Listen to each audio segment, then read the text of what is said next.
بسم اللہ الرحمن الرحیم۔ آج محرم کی دوسری تاریخ ہے۔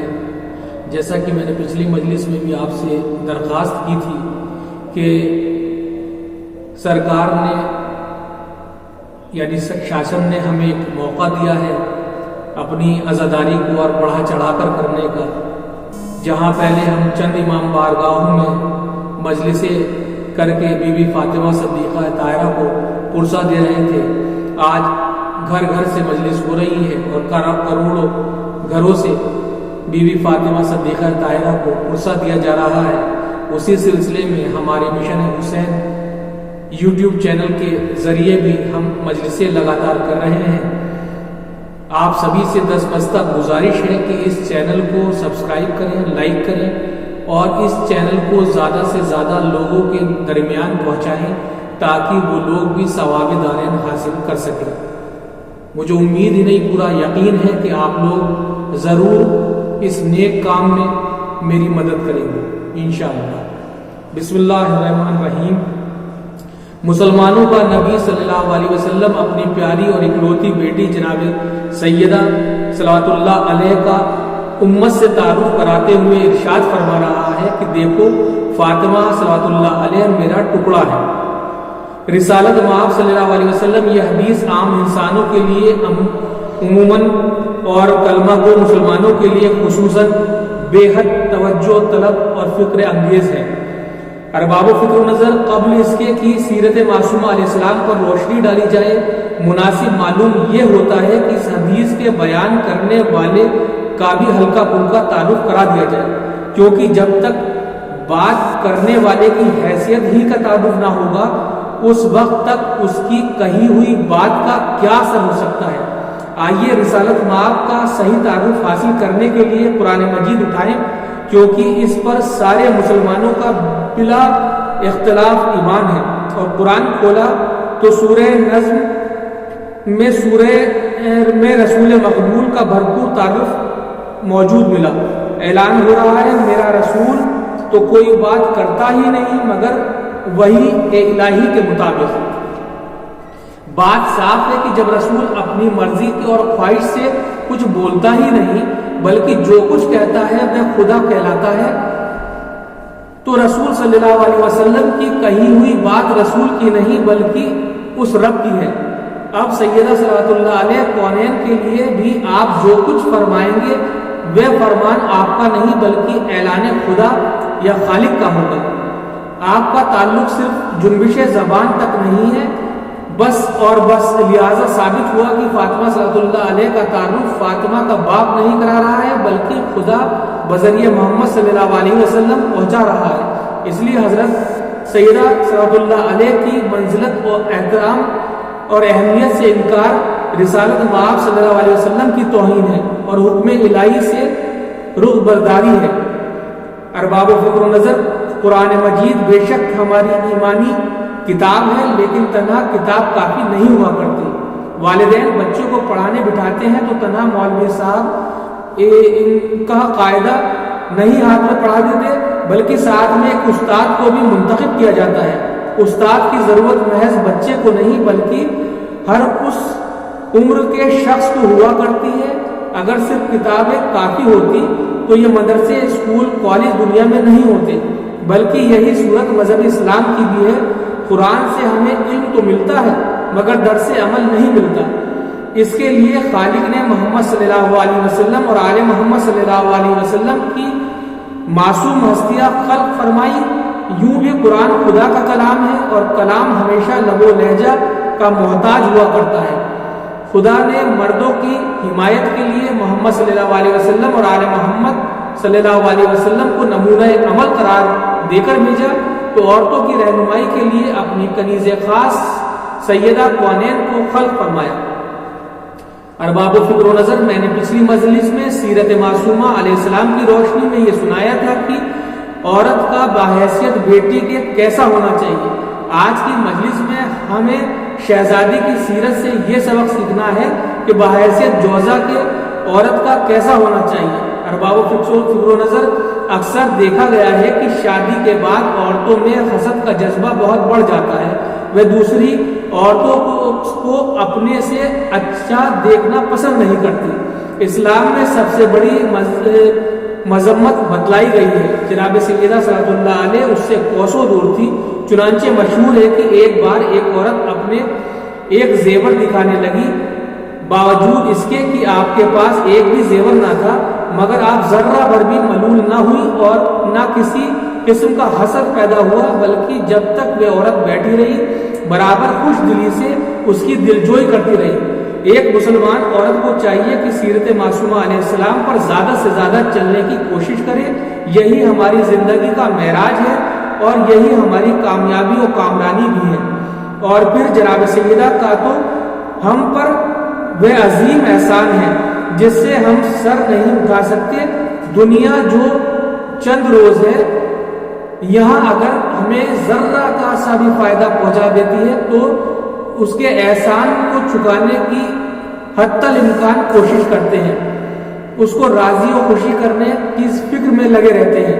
آخرت جہاں ہمیں ہمیشہ رہنا ہے، کچھ پتہ نہیں کہ ہماری نمازیں، ہمارے روزے بخشش کے ضامن بن سکتے ہیں یا نہیں، اس لیے کہ معبود کی عبادت آسان کام نہیں ہے، ذرا سی ریاکاری اور اس کا اثر بالکل ختم کر دیتی ہے۔ ارباب فکر و نظر مگر آنسو خلوص دل کی علامت ہوا کرتے ہیں۔ جب دل پر سچی چوٹ لگتی ہے تو آنکھیں اس کا اظہار اشک افشانی سے کر دیتی ہیں۔ شہزادی نے ان آنسوؤں کے عوض ہماری بخشش کا انتظام پہلے ہی کر دیا ہے۔ چنانچہ عاصمہ کوفی کی روایت ہے کہ ایک روز رسول خدا صلی اللہ علیہ وسلم مسجد میں نماز پڑھ رہے تھے، ناگہاں آپ کے دونوں نواسے بھی مسجد میں آ گئے۔ رسول مقبول نے بڑھ کر اپنے بڑے نواسے یعنی امام حسن علیہ السلام کو سینے سے لپٹا لیا اور رخسار مبارک کے بوسے لینے شروع کر دیے۔ جب امام حسین علیہ السلام نانا کے قریب آئے تو حضرت ان کے گلوئے مبارک کو چومنے لگے۔ امام حسین علیہ السلام نانا کی گود سے اتر آئے اور سیدھے اپنے مادر گرامی جناب سیدہ صلی اللہ علیہ کے پاس پہنچے۔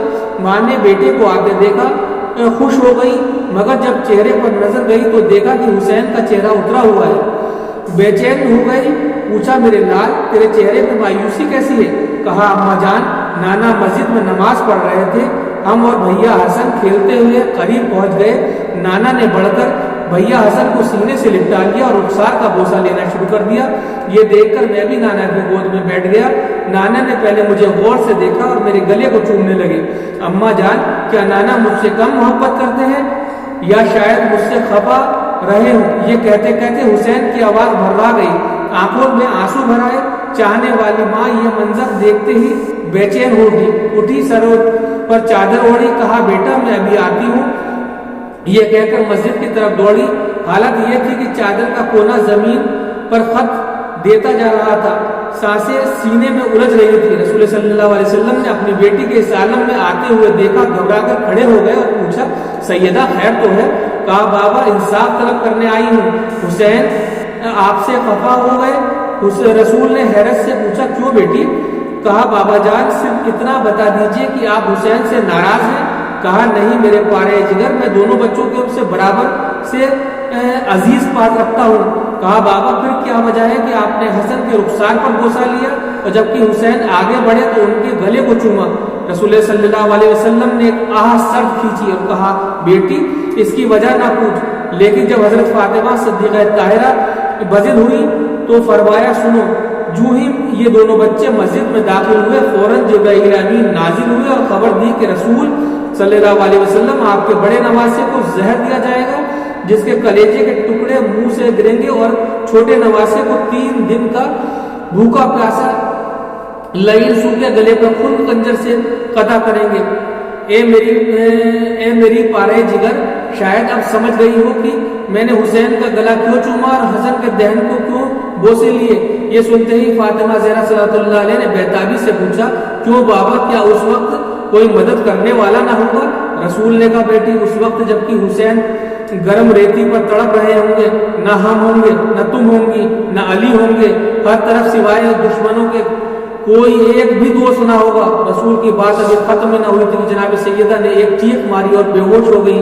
جب ہوش میں آئی کہ رسول صلی اللہ علیہ وسلم نے دلاسا دیا، فاطمہ صدیقہ طاہرہ گھبراؤ نہیں، ابھی جبرائیل امین خبر دے رہے تھے کہ سیدہ صلوات اللہ علیہ سے کہہ دو کہ رنجیدہ نہ ہو، خدا ایک ایسی درد مند قوم پیدا کرے گا جس کے بچے، بوڑھے، مرد، عورتیں قیامت تک تیرے لال کو یاد کر کے نوحہ و ماتم اور گریہ و زاری و بکا کرتے کرتے رہیں گے۔ یہ سنتے ہی فاطمہ صلوات اللہ علیہ نے آنسو پوچھ کر ہاتھ درگاہ عیدیت میں بلند کیے۔ پالنے والے میں اپنے حسنات اس قوم کے نام ہبہ کرتی ہوں، قبول کر لے۔ جب فاطمہ صلوات اللہ علیہ دعا کر رہی تھی تو رسول اور علی نے بھی یہی دعا کی، اور سب کے بعد حسنین نے بھی یہی دعا فرمائی۔ ارباب فکر و نظر، دیکھا آپ نے کہ حسین کے ماتمدار سے حضرت سیدہ صلوات اللہ علیہ کس قدر محبت کرتی ہیں۔ ہاں ہاں کیوں نہ ہو، یہ وہی دل شکستہ فاطمہ ہے جو حسین کی ہر مصیبت میں ساتھ رہی۔ کوفے میں جلتی زمین پر جب یتیم سکینہ ناقے سے گر جاتی ہے تو روتی ہوئی بچی کو گود میں لے کر دلاسا دینے والی یہی دکھیاری فاطمہ صلوات اللہ علیہ تھی۔ حسین وطن چھوڑ کر قافلہ لیے جب کربلا پہنچے تو زمین کربلا تڑپ تڑپ کر اپنے بالوں سے صاف کرنے والی بھی یہی فاطمہ تھی۔ ارباب و فکر و نظر، آج 2 محرم ہے۔ روایتوں سے پتہ چلتا ہے کہ 2 محرم کی وہی تاریخ ہے جبکہ حسین کا قافلہ کربلا پہنچا ہے۔ کربلا وہ زمین ہے جس کی کیفیت کا اندازہ خود اس کے نام سے ظاہر ہوتا ہے۔ کربلا 2 لفظوں کا مقرب ہے، کرب اور بلا، جس کے بالترتیب معنی ہے پریشانی اور مصیبت۔ روایتوں سے پتہ چلتا ہے کہ امام مظلوم نے خانہ کعبہ سے میں بھی اپنے قتل کی سازشیں دیکھی تو مکے سے بھی حج کو چھوڑ کر کوچ فرمایا۔ سفر کرتے ہوئے آگے بڑھ رہے تھے، یہاں تک کہ 2 محرم آئی۔ امام کا گھوڑا چلتے چلتے ایک چٹیل میدان میں رک گیا۔ حضرت نے لاکھ کوشش کی مگر اس نے اس جگہ سے جنبش تک نہ کی۔ امام نے وہاں کے زمینداروں کو بلوایا، جگہ کا نام پوچھا، جواب ملا اس زمین کو کربلا کہتے ہیں۔ کربلا سنتے ہی جھک کے ایک مشت خاک اٹھائی، سونگی اور ایک آہ سر کھینچی۔ زینب صلوات اللہ علیہ نے سبب دریافت کیا، کہا بہن یہ کربلا ہے، بخدا اس مٹی میں میری بوئے شہادت آتی ہے۔ اماریوں سے مقدرات عصمت زمین کربلا پر اتری، خیام نصب کیے گئے۔ جناب زینب نے جو ہی زمین کربلا پر قدم رکھا ایک سرخ ہوا چلی، غبار اڑ کر زینب کے سر پر پڑا۔ کہا بھیا یہ زمین منحوس معلوم پڑتی ہے۔ دن تمام ہوا، صحرا میں ہر طرف بھیاناک اندھیرا پھیل گیا، دور تک سناٹا پھیل گیا۔ وطن سے دور ہولناک صحرا اور مدینے کے فراق سے بدحواس زینب رات بھر سو نہ سکی۔ جب آدھی رات ہوئی کسی بیوی نے کہ رونے کی آواز سنائی پڑی۔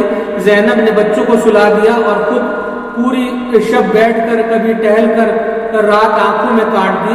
صبح ہوئی، رات بھر کی زاگی زینب حسین علیہ السلام کے قریب آئی۔ بھیا مجھے زمین پر بڑا ڈر لگتا ہے، کل رات بھر میں نے خیمے کسی بیوی کے سسک سسک کے رونے کی آواز سنائی پڑتی رہی۔ بھائی نے بہن کو سمجھایا۔ جب دل ٹھہرا تو فرمایا بہن اچھا آج جب رونے کی آواز آئے تو بتانا۔ دن تمام ہوا، رات کی سیاہی پھیلی، جب رات ہو گئی تو وہی رونے کی آواز سنائی پڑی۔ زینب صلوات اللہ علیہ نے بھائی کو اطلاع دی۔ حسین نے کان لگا کر سنا، بس ایک مرتبہ ڈاڑے مار مار کر رونے لگے۔ بہن زینب علیہ صلوات اللہ علیہ تم نے پہچانا نہیں، یہ میری ماں کی آواز ہے۔ تمام بیویاں جمع ہو گئی اور ایک کوہرام برپا ہو گیا۔ الغرض زمینداروں کو بلوایا گیا۔ مولا نے زمین خریدی۔ زمینداروں نے ہر چند منع کیا، آپ پردیسی ہیں، یہاں نہ ٹھہریے۔ یہ زمین وہ ہے کہ اگر خدا کا کوئی برگزیدہ نبی یا ولی بھی یہاں آیا تو زمین مصیبتوں میں مبتلا ہوا۔ حضرت نے کہا تمہاری محبت سر آنکھوں پر، مگر حسین علیہ السلام ناچار ہے۔ خداوند عالم نے جس روز سے دنیا خلق فرمائی اسی روز سے اس زمین کو ہمارے لیے منتخب فرمایا۔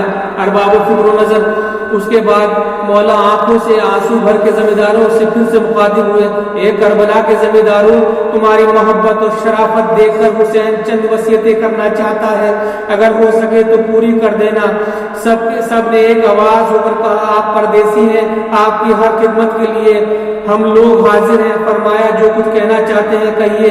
مولا نے فرمایا یہ زمین میں نے اس لیے خریدی ہے کہ ہمارے یہاں ہمارے بھائی بھتیجے بچے شہید کیے جائیں گے۔ میں نے ہر چند یہ زمین پوری خریدی ہے، مگر تم کو اجازت ہے کہ چند قبریں جو یہاں ہم غریبوں، بے کسوں، آوارہ وطنوں کی ہوں گی، ان کو بچا کر ساری زمین پر کھیتی کر سکتے ہو۔